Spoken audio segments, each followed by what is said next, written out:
Die Tage waren für die Familie Jenkins zu einer Ewigkeit geworden. Frankie, ihre geliebte Katze, war vor mehreren Tagen verschwunden und ließ sie in Sorge und Verzweiflung zurück. Die Kinder Emily und Daniel hatten tränenreich jede Ecke ihrer Nachbarschaft durchsucht, in der Hoffnung, einen Blick auf ihren pelzigen Freund zu erhaschen. Rachel und John, ihre Eltern, hatten unermüdlich die Straßen abgesucht, Flyer verteilt und an Türen geklopft, verzweifelt auf jedes Zeichen von Frankie hoffend.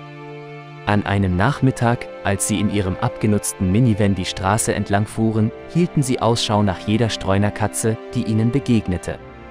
Und dann war es da, eine Katze mit dem genau gleichen Fell wie Frankie. Die Herzen der Familie schlugen vor Aufregung, ihre Hoffnung stieg in die Höhe.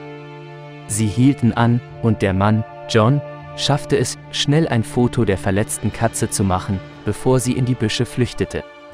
Das Bild war verschwommen und verzerrt, was es schwierig machte, die Katze mit Sicherheit zu identifizieren. Es könnte Frankie gewesen sein, aber die Verletzungen waren schwerwiegend und die Angst, ihren schlimmsten Albtraum zu bestätigen, hielt sie auf Abstand. Die Familie akzeptierte widerwillig die düstere Möglichkeit, dass es ihr geliebtes Haustier sein könnte. Voller Trauer konnte Rachel sich nicht dazu durchringen, die schmerzhafte Aufgabe zu übernehmen, den Körper selbst zu finden. Stattdessen entschied sie, Frankie einäschern zu lassen, in der Hoffnung, dass es irgendwie Abschluss bringen und ihren Kindern helfen würde, mit ihrer Trauer umzugehen. Sie verabschiedeten sich, in der Hoffnung, dass ihr geliebter Begleiter nun in Frieden war. Tage vergingen, und eine schwere Wolke der Trauer hing über dem Haushalt der Jenkins. Das einst lebhafte Lachen von Emily und Daniel war in eine Stille verblasst, die durch die Gänge hallte. Sie versammelten sich im Wohnzimmer, um Trost in der Anwesenheit des anderen zu suchen und die Tiefen ihrer Trauer zu bewältigen. Dann, als ob auf ihre unausgesprochenen Gebete geantwortet würde, durchbrach ein leises Geräusch die Stille. Johns Ohren spitzten sich und er strengte sich an, zuzuhören.